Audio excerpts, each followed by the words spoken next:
Sur cette carte, ces taches brunes représentent les zones les plus exposées à l'isoproturon, un pesticide utilisé dans la culture de céréales. Depuis 3 ans, cette entreprise conçoit des modèles mathématiques capables d'estimer les risques de contamination de l'eau selon les pesticides utilisés sur les cultures.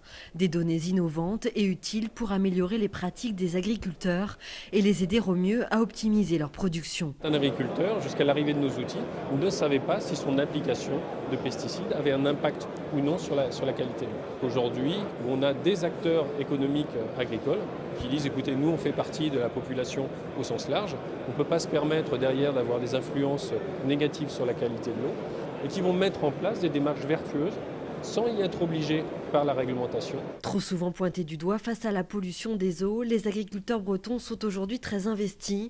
Pour preuve, depuis 3 ans, la qualité des eaux bretonnes s'est même améliorée, même si des progrès restent encore à faire. Pour l'agriculture, c'est vrai qu'il y a une mobilisation.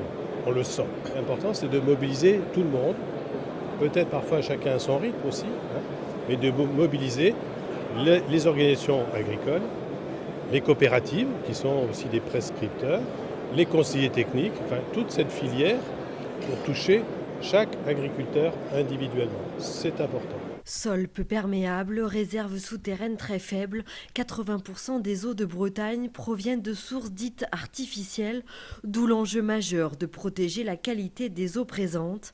En 2012, près de 140 millions d'euros ont été consacrés à la lutte contre les pollutions.